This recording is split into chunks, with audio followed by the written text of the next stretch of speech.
వినుకొండ నియోజకవర్గంలో పోలీసుల ప్రవర్తనపై ప్రజల్లో తీవ్ర ఆగ్రహం నెలకొంది. ఇటీవల ఒక వివాహ కార్యక్రమంలో జగన్మోహన్ రెడ్డి గారి పాటలు వినిపించారనే కారణంతో ముస్లిం సోదరులపై పోలీసులు దాడి చేయడం దారుణమని YSR Congress party PAC member Vinukonda మాజీ శాసనసభ్యులు శ్రీ బొల్లా బ్రహ్మనాయుడు గారు ప్రశ్నిస్తున్నారు.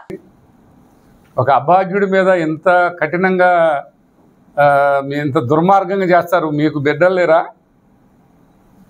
ఇది ఎంతవరకు సమంజసం అని అడుగుతూ ఉన్నాను. అదేవిధంగా ఇవాళ ముస్లిం సోదరులందరినీ అంటే వైసీపీకి మద్దతుగా ఉన్నారు అని అంటే ఎవరి ఇష్టం వాళ్ళది. ఆ మద్దతుగా ఉన్న వాళ్ళని ఈ విధంగా హింసలకు గురి చేయటం, వాళ్ళు పెళ్లి చేసుకోవాలన్నా కానీ మీ పర్మిషన్ కావాలంటాం. వాళ్ళు పాటలు పెట్టుకుంటే మరి వాళ్ళు పాటలు పెట్టుకున్నాడు, నువ్వేం చేయలేదే. దాన్ని మళ్ళా వాళ్ళు ఆ పెళ్ళిలోని వీళ్ళే గొడవ చేసినారని వీళ్ళ మీద కేసు. ఎవరైతే పెళ్ళి ఊరేగింపుగా వెళ్తున్నారో, సీఏ గారు ఊరేగింపుగా వెళ్తుంది ఎవరి పెళ్ళికి? వాళ్ళ పెళ్ళికి వాళ్ళే పాటలు పెట్టుకొని పోతున్నారు. వీళ్ళు పెళ్లిలో పోయి గోల్ చేశారు అని ఎదురు దాడి చేస్తున్నటువంటి పరిస్థితి ఏంటండి?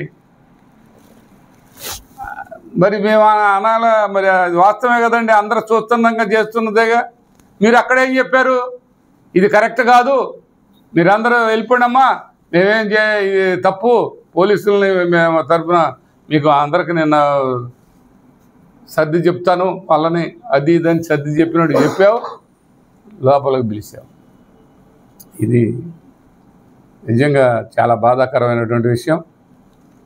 కానివ్వండి, మీరు పాలన ఏడా అభివృద్ధి అంటే పోలీసు వాళ్ళు ప్రజల్ని హింసించడం. అది ఎవరినిగా హింసిస్తున్నారు? ఎవరైతే పేదవాళ్ళు ఉన్నారో వాళ్ళ మీద మీ ప్రతాపం చూపిస్తున్నారు. ఎవరైతే అమాయకుడు ఉన్నాడో ఆ అమాయకుడి మీద మీ ప్రభావం, మీ ప్రతిభ, మీ హీరోయిజాలు చూపిస్తున్నారు. మరి ఇవన్నీ కూడా ముస్లిం సోదరుల మనోభావాలకి, వాళ్ళ ఇళ్లల్లోకి వెళ్ళి మీరు సోదాలు రాత్రుల పూట సోదాలు చేయటం అని చెప్పి వాళ్ళు గురకా ఉండే వాళ్ళని, అది కనీసం కూడా వాళ్ళకి ఆ ప్రాధాన్యత కూడా ఇవ్వకుండా వాళ్ళ ఇళ్లల్లోకి పోలీసులు జొరపడిపోవటం అనేది ఇది న్యాయమా? మేము అడుగుతూ ఉన్నాం. ఇది ధర్మమా?